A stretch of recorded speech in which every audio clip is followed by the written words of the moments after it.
and welcome to episode 18 of List Makers with a very big topic today. This is our mini podcast from the Doctor Who show. We take a top 5 topic, create our lists, discuss it, and then we just have a chat. And our topic today, Rob, hello. Hello. Hello, Dave. Is top 5 companions. Yes, we're finally doing it. You know, I thought the Target novels one would be a big one, but this is actually bigger, even though there are less companions than Target novels.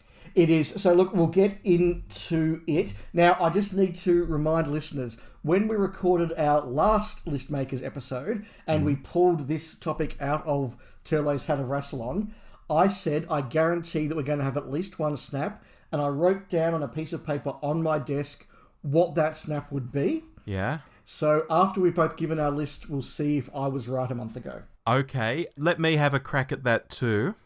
I reckon we'll snap, and you will snap with my number 2 pick. I think you'll snap with my number 1 pick. Okay. Oh gosh, this is tense. It is. Okay, we'll see if we have called this correct. But it's my turn to go first, so I will smash into my list. And I will say, as a precursor, I thought about, do I do the objective list of best companions or top companions? Do I do the Dave's personal list? And in the end, I kind of blended those together. Ooh. Some lost out on the list. I will talk about the honourable mentions that missed out, but I'll start the list now. Oh, it's tough. It is tough. Number 5, I went for Bill Potts. Okay. I went for Bill Potts because I needed a new series companion that I found really inspiring. And if the criteria for a companion is somebody who supports the Doctor, who is entertaining to watch, and who you want to share your travels through time and space with, I think that Bill Potts, more than anyone in the last 10, 12 years, really does meet that criteria. Is she necessarily the most important of companions of the new series? No, but I think she is the top one, and certainly the one that I like the most. So, Bill Potts at number 5. Good. At number 4, I have gone for Dr. Elizabeth Shaw. I have done this, look, A, because she's my favourite companion and I wanted to have her in there, but also because she is the start of the archetype of the Doctor and a young woman in the TARDIS, or around the TARDIS in her case, together. Is she the most commonly thought of version of this? No, but she is the one that starts that one Doctor, one female companion archetype that really goes through not just to the end of the classic series, frankly, but well into the new series. She's also wonderfully acted. She is intelligent. She can give the Doctor what for. And I really like that dynamic. Could it happen all the time? No, I like it there with Liz Shaw. So she's number 4. Okay. Number 3, a companion that I grew up with and I've fallen out and in of love with over the years, and that is Ace, Dorothy McShane herself. Right. Now, why is she on this list? A couple of reasons. She is the companion that really set the tone for the new series to come. She set the tone for the Virgin books to come. She really was quite transformative, and I think that's great. But she was also new, different, dynamic. As a kid, when I was the target age for Doctor Who going out in the late 80s, she really inspired me and really excited me, and it was a great companion. Yeah, as I sort of got a bit older, and particularly into my 20s and a bit more cynical, I saw all the, 30-year-old blokes trying to write for a 16-year-old girl, and it's all a little bit try-hard, and I got very serious about that. And now I just watch her and love her, and I think she's really cool. So number 3 is Ace. Number 2, I was very strict in keeping this entry to 5, but I have played my cheat card at number 2 because I have said Ian and Barbara. Okay, fair enough. Which I couldn't split them, and I didn't think, Rob, you were going to knock me if I had them both in here as one pick. They are the 2 companions that go through the first couple of series. They are part of my favourite, arguably, TARDIS team. I couldn't get Vicky in here, but I have got Ian and Barbara. They are the companions that were there right at the start when the companions drove the show. They were as much, if not more, the stars of the show. You've got Ian, a really exciting, dynamic character, knowledgeable, a good guy to have in your corner, and just so charmingly portrayed by William Russell, and Barbara, the first great female hero of science fiction. I'm going to make that call without any research and just say it's true. You know, the first great one. She stands up to the Doctor. She's a strong character in her own right. She's intelligent. She's got a sense of value and morality that forms the thrust of a number of stories. They're so watchable together. When they leave, I'm sad. So they are my number 2 collectively. Mm-hmm. Number 1, I had no choice but to put Sarah Jane Smith, the Doctor's best friend. Right. If Tom Baker is the archetypal Doctor that everybody thinks of when they think of Doctor Who, and if the Daleks are the monster that everybody thinks of when they think of Doctor Who, for decades, if not onwards, Sarah Jane Smith was that companion. It was Tom Baker and Liz Sladen together that was the dynamic Golden Age companion. And it's not just rhetoric. I think, Rob, it is earned. I think that she is there for several years, one of the longest serving in terms of stories of any companion. She sees Pertwee out and really lifts the Pertwee era just when it needed a lift. She's so good in those early stories with Tom. She is such a great actress. She's such fun to be with. She loves journeying around in the TARDIS, even though she has a terrible time in the TARDIS, but she loves it the whole time, and I think that's just utterly wonderful. There's a reason why she was brought back in the new series. There's a reason why she got 2 spin-off series to be in. She's fantastic. I think that was an obvious place for me to start. That's my number 1. As I say, I've got some honourable mentions, but wow, Rob, your go. Make your list. We have 2 snaps. We have 2 snaps. Okay, I reckon it's that and that. Let's see. Okie dokie. In at number 5, I have Jack Harkness. Now, before I start, I know we've had a situation where John Barrowman did some stupid stuff a long time ago. The world got over it. Then a new generation decided to have another go about it because it didn't like the fact that the world had gotten over it. But regardless of which side you picked in that war, that's real life. Jack Harkness is a fictional character. And I think he's a really good fictional character. I mean, the fact he became the lead in multiple seasons of Torchwood attests to that. How many companions get spin-off shows? Not bloody many. And I think this has been lost inside of more recent times as people conflate real life with fiction. So let's break it down. Jack, a man of action, brave, full of quips, and omnisexual on TV at a time when people were still struggling with gay characters in shows and deeply fearful of RTD's gay agenda. I find him really fun and watchable. He's in at number 5 for me. Number 4, Sarah Jane Smith. There's that first snap. Right, yep. I think it would be hard for many fans who at least know the classic era, that is, to make a list like this without Sarah Jane on it somewhere. I truly think you'd have to be in some kind of contrary mood to do it, actually. Like Jack Harkness, Sarah Jane is one of those rare companions to have got her own series outside of Doctor Who. It's something you had pointed out too. That speaks volumes. The fact Liz Sladen did that Sarah Jane adventure show decades after she'd been in Doctor Who, in an age where TV production and acting had changed quite a bit, I think speaks even more to her ability. But as a character, away from all of that, just great. She sort of gets rebooted between the Pertwee era and the Baker era, mostly because of how Tom acts, and I think she just leans into it, and so do the writers once they see how she acts with him, and she's kind of the perfect companion for him in many ways. You know, she has just the right mix of affection for the Doctor without being in love with him, and the right amount of curiosity without it being all about her. I think you summed it up well too, Dave, so big snap on that one. Yeah. In at number 3, Donna Noble. When Catherine Tate first appeared in the show in The Runaway Bride, I wasn't too thrilled with her. But when she returned in Partners in Crime, what was that, like 2 years later, it just clicked for me. And then each episode built on the previous one until we got to that ending, which was so sad, without actually killing her off. And wow, we had a companion who was older than Billy and Freema had been, and she wasn't in love with the Doctor. It sounds ridiculous to even highlight this, but hallelujah, how refreshing it was to have this genuine comedy talent in the show, not trying to bed the Doctor or make doe eyes at him. And I think the way she's becoming really well loved in the years since, to the degree that she's the one RTD's decided to have in at least one of these upcoming specials, if not 3 of them. Allegedly. Shows that he's got his finger on the pulse. She's the key 10th Doctor companion to my mind, and so she makes it here at number 3. Number 2, Ace. This is our second snap, of course. I'll say up front, there's a side of Ace that's really lame when we look back because she's boxed in as a character on a children's show. So she's saddled with dialogue that no streetwise teenager of the late 1980s would ever say. And she acts in some really cliche ways at times, but, and this is important, when we look at the companions in the years before her, even companions some people might really like Nyssa or Mel or whoever, Ace comes a lot more real than they do. She's wearing practical clothing, especially the footwear. She feels like a companion who's been plucked from 2000 AD, the comic strip 2000 AD, and is just the right companion for the times. You know, she could be mates with Tank Girl or something, you know, from the comic strips.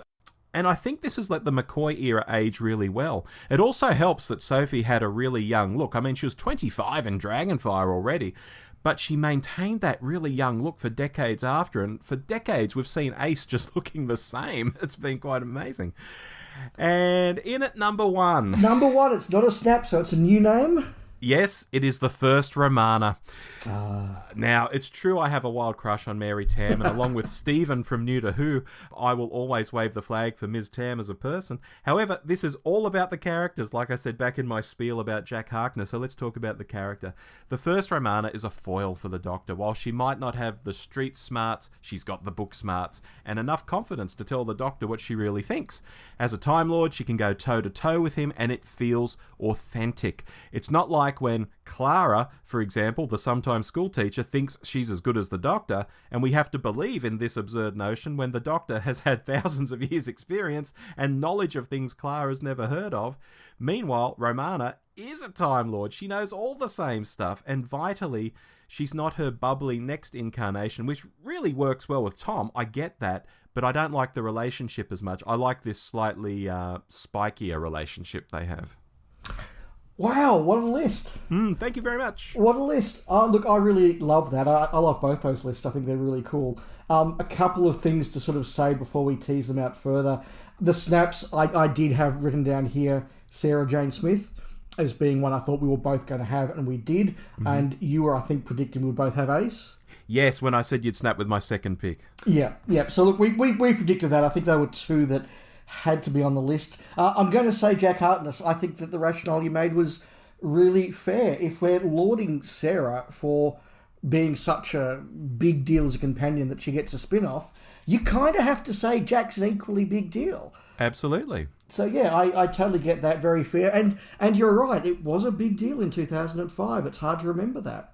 Yeah, absolutely it was. I mean, again, people were fearful of the gay agenda. Suddenly we had this omnisexual dude running around. It's like, what? We've just leapfrogged. So true. Yeah. So true. Look, a couple that missed out on my list that I just want to give honourable mentions to, and a couple that people might be surprised didn't make either of our lists.